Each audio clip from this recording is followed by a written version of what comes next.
Zookeepers at Reddit, what's the lowdown? Dirty, inside scoop on zoos. We closed the baboon exhibit because a baboon had a stillbirth and the troop was grieving. Brings a whole new meaning to the term baby shower. Lions know fully well that they can't get through the glass. They do that just to get attention. The poor penguin keepers can never quite get rid of the miasma of dead fish that envelopes them. As for me, the stinkiest job I ever had to do was cleaning out the duck ponds. Managed to empty a whole train carriage that evening. Even though I had changed and my work clothes were double bagged. I worked with large tortoises. We had these 5-gallon buckets for cleaning the poop out of enclosures and other buckets for feeding them fresh grass we cut. The first day on the job I took both buckets into the pen and started by dumping out the grass. Then I went around to collect poop. I heard this awful loud grunting and something breaking. One of the 300-pound males tried to bang the bucket in front of visitors and flattened it.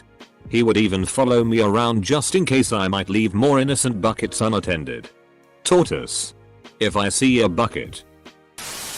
Went on a behind-the-scenes tour of the zoo. Saw quite a few bunnies come out during the tour. The neighboring park had a problem with people abandoning pet rabbits. It was pretty clear the dumb bunnies were getting into predator enclosures. Tour guide confirmed they were regularly getting eaten. Tour guide also indicated other urban wildlife. Raccoons. Possums. Squirrels. Birds were regularly eaten by predators. Said that when they drained the lion enclosure moat for maintenance it was filled with the bones of small mammals. The most amusing stories were about the orangutans who are wicked smart. Zookeeper trained them to give over items in exchange for food in case they needed to get something from them in the enclosure. But orangutans are smart. And realized if they break things up and hand it back in lots of little pieces they get more food. They disassembled a radio that accidentally got left in the enclosure and when there was an opossum in the enclosure the results were a bit more gruesome. If you work with the animals there's a good chance you'll not be able to have any kind of social life. Between the long hours, weekends and the stench. I've been kicked out of stores after work because I apparently stunk way worse than I thought I did, even after scrubbing off. And I'm around animals every day.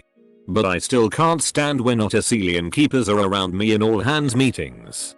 The rotten fish plus ferrety otter smell combo is a gagger. Meanwhile, I work with apes. And they say that I smell like I haven't showed in a decade, again. When you're cleaning underneath the perches, parrots will wait for you to look up before taking a shitty. They have a good aim. That's how you get shitty in the mouth. Don't look up. Former co-worker got a job at the aquarium. He was basically the night watchman, making sure nothing exploded when the aquarium was closed. The thing is, he can't actually do anything about it. A ray jumped out of the open touch pool. So he gently picked it up and set it back in the tank. No harm done. Ray is fine. He got chewed the duck out for handling an animal. Policy is to call the expert handler for that department and have them come in. To avoid any liability and whatnot.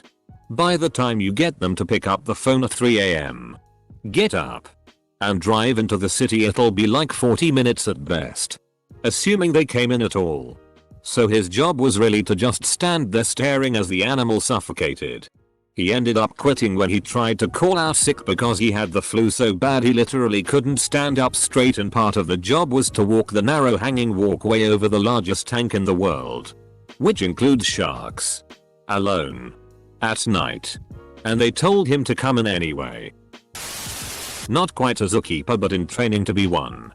The zebras and Przewalski's horses are ruthless and will tear apart any unfortunate wild kangaroo that dares break into an enclosure. They love the thrill of the chase. And the subsequent kill when they get bored. I'm sorry. Zebras? Edit. So shitty. Till that zebras are just prison punks that even Elvis can't teach how to rock. Also instantly my highest upvoted comment is about zebras. Cannot complain. Everybody is overeducated and wildly underpaid. Typically most single people can last about 2-3 years before they have to move on. The ones with longevity have spouses who bring home the bread and let them chase their dreams. Winters suck. Part-time hours and being outside in the cold. The dolphin trainers are stuck up. They are like the jocks in high school. They usually try to stay in shape because wetsuits aren't flattering. They perform daily and people love them, so they have an ego. Not a zookeeper, but I'm a zoologist. Aquariums have captive breeding programs for some of the dolphins and whales. But they are too difficult to transport for mating. So they have to use artificial insemination, which requires semen samples from whales. Which means that it's someone's job to give hand jobs to dolphins and whales in order to collect the sperm. It's part of the animal's training.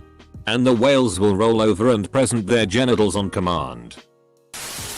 The bird sanctuary has a bird hospital attached to it full of sick dying birds and smells like Satan's anus. Used to work at a zoo. Cold weather makes the animals more active, so go on a chilly day or first thing in the morning to see the best show from the animals. Also, those free roaming peacocks are really stupid and sometimes go in the lions exhibit and get torn up. Edit. Because of lots of questions about where. This was the Tortoise Park Zoo in Idaho. Our lions will urinate on guests if they get too close. Which is always funny to see. Not so funny to smell. Dead zoo animals are sometimes fed to carnivores.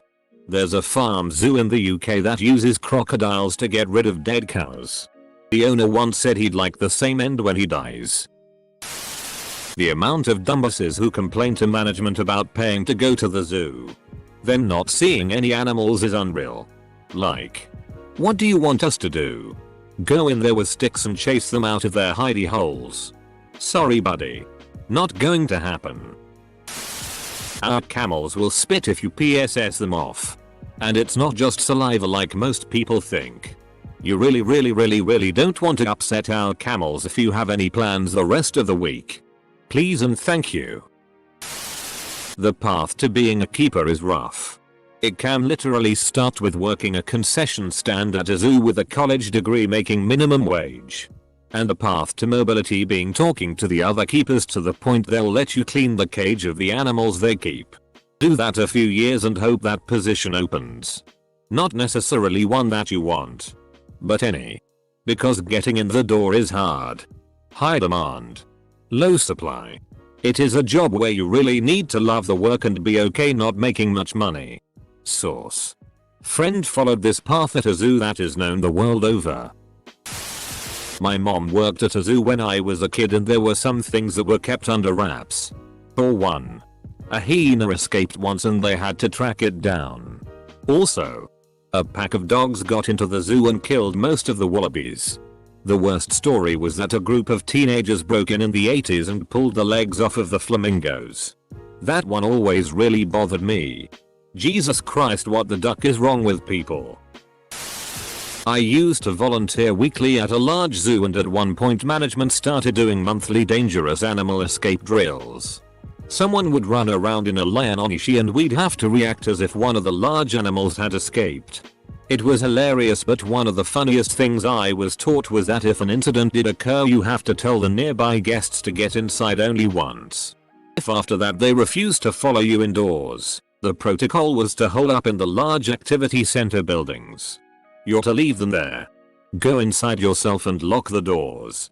It makes sense because people can be very stupid and you don't want to risk everyone's lives because of one Karen.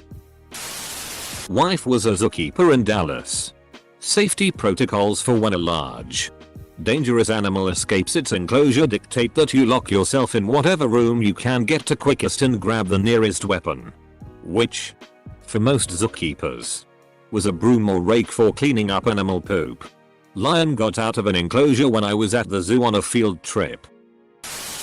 I worked at a zoo in a northern country, can't say which as it'll give it away, which had a white tiger and was quite famous for it. One day the zoo announced the tiger had died of natural causes. Whilst working there a few years after he died, I was told by a keeper that there was actually a problem with the electric fencing in his enclosure that the zoo managers refused to pay to get fixed. Thinking it would be fine, He was electrocuted to death a few weeks after they found the problem.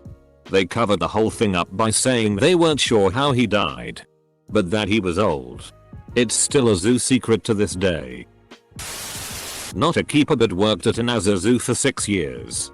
And was lucky to work with life science staff often.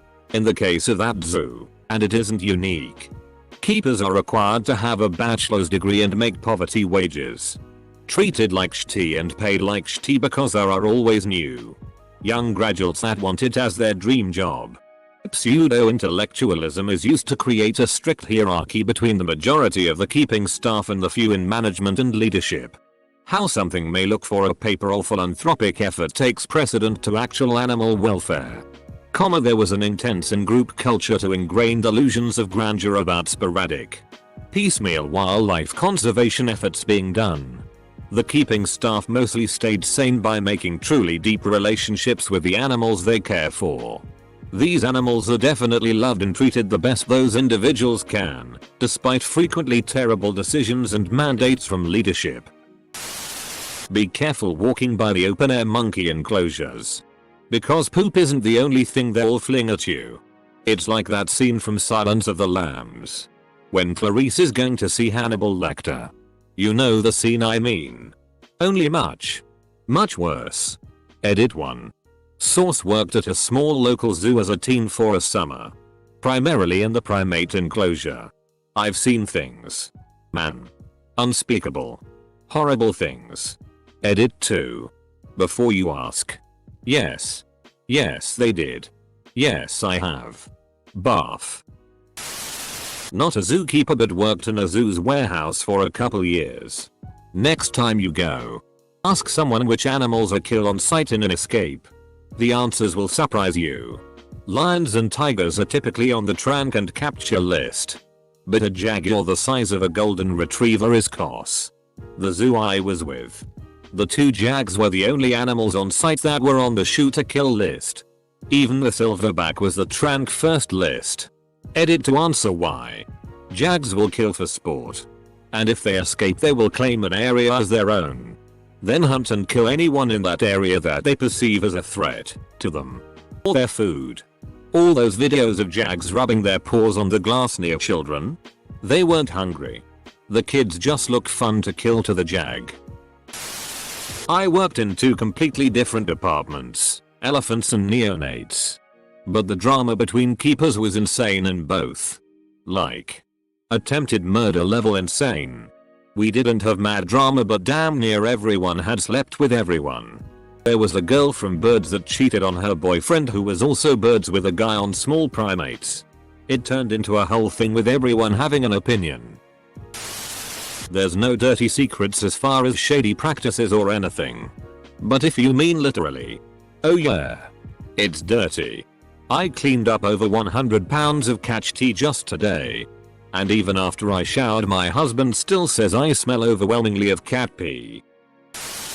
I heard about this from a co-worker at a small zoo I used to work at. If any animal escapes before the zoo opens to the public, the zoo is supposed to shut down completely for the day. Often though, for smaller zoos they can't afford to lose a day open to the public. So if some specific types of animals escape, such as reptiles or small animals, they will just keep open while having keepers look for the animal. This sort of thing wouldn't fly by me on my days as a keeper. I never had anything escape other than a harmless tortoise. But I remember hearing from other co-workers that they just listened to our boss and opened even though a small but somewhat venomous snake was on the loose. The squirrels get in for free. I worked in the zoo's restaurant, so I didn't get a lot of info on the animal side of things. The one thing that even low-level cashiers learned, though, was the MR Wallaby code. The manager on duty in each department carried a walkie-talkie. And if an animal ever escaped, the code to announce its location was MR Wallaby. Please meet MR Escaped animal at animal's location.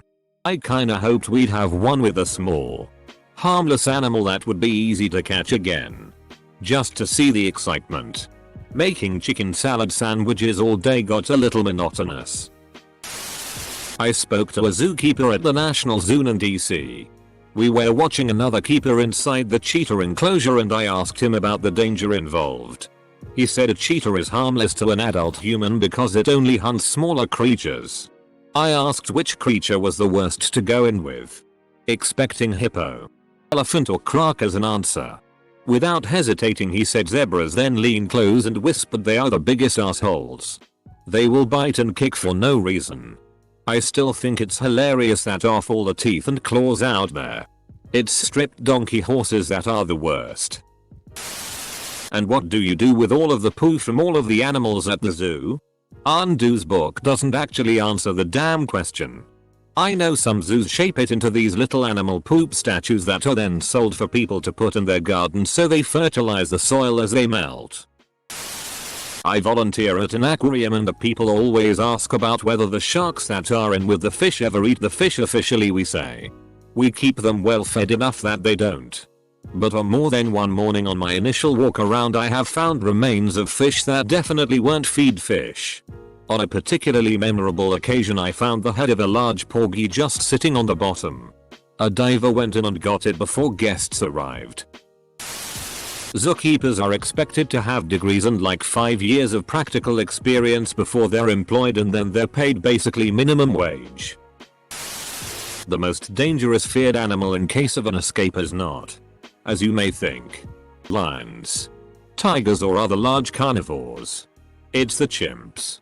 Those things will rip your arm off and beat you to death with the bloody end as soon as look at you. If you have worked with them then you probably already know. But one swift kick from an ostrich can kill you. Like they will literally disembowel you. Every time I see a video of someone getting up close to one, I can't help but cringe. One of our head keepers had actually lost part of their ear to one.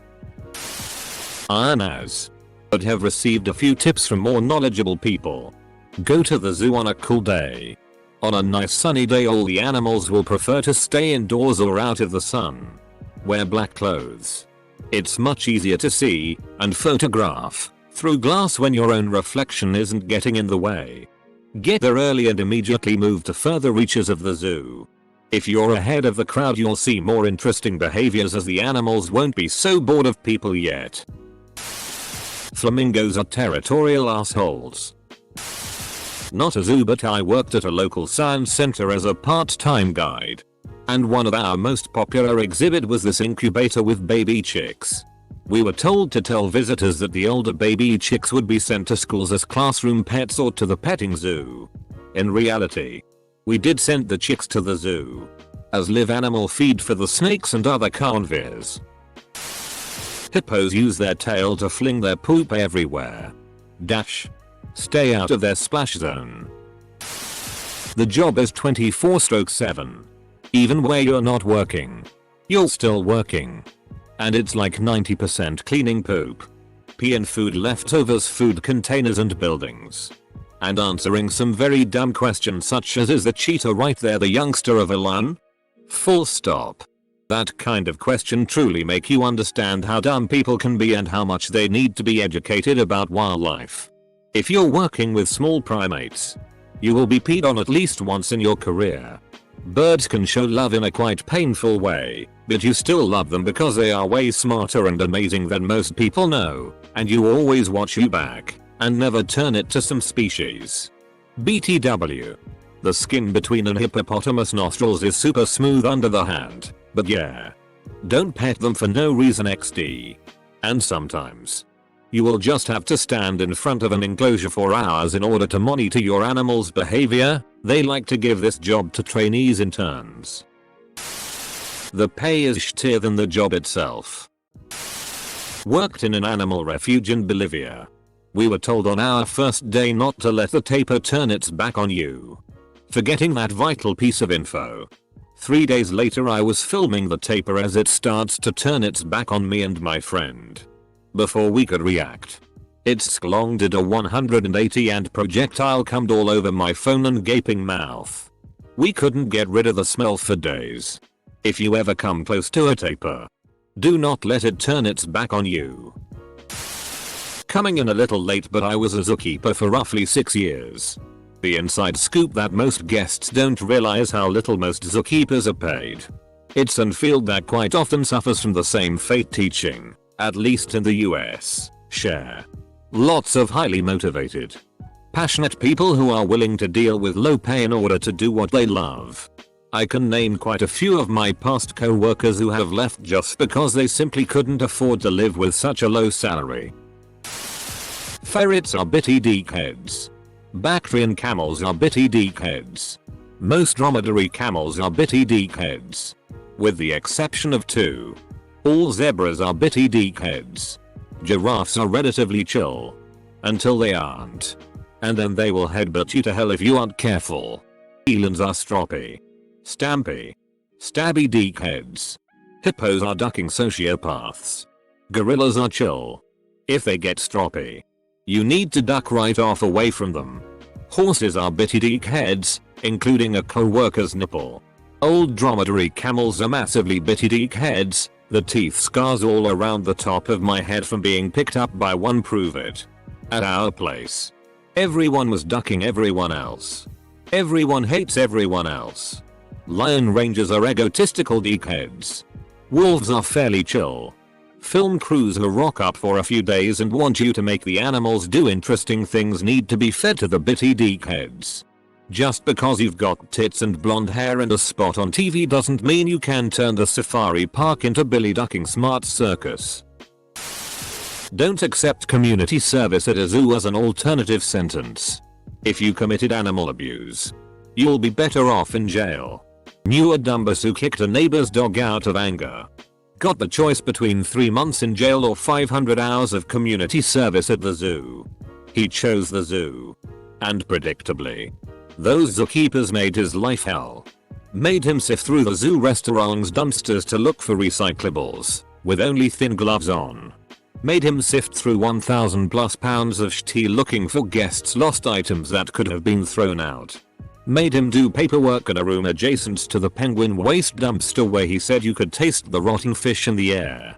Not a zookeeper, but married to one. She's really there for the animals. And doesn't care to deal with the general public. And especially loathes the people who yell or scream at the animals. Or people who can't control their kids. Or who tell them to make the animals do something or come out. Or who make the same mundane comments like must be a human exhibit when the keepers are in an enclosure. There's usually not a day that goes by where I don't hear another rant about some annoying patron or patrons at the zoo. The jokes about us being the animals in the enclosure gets really old. Really fast. We mentally groan. There's a lot of ducking. If you see a zookeeper doing a training session and they do not have a microphone on them, please do not try to talk to them. I have to step up with our jaggers multiple times a day in full view of the public. 95% of the time people are shouting questions at me mid-training session. I'm working with a dangerous animal that could kill me. Or seriously injure me even through the barrier that's always between us. All of my attention needs to be on that animal. Please do not talk to me until I am finished. Any other time. I absolutely love talking to people about the animals I work with.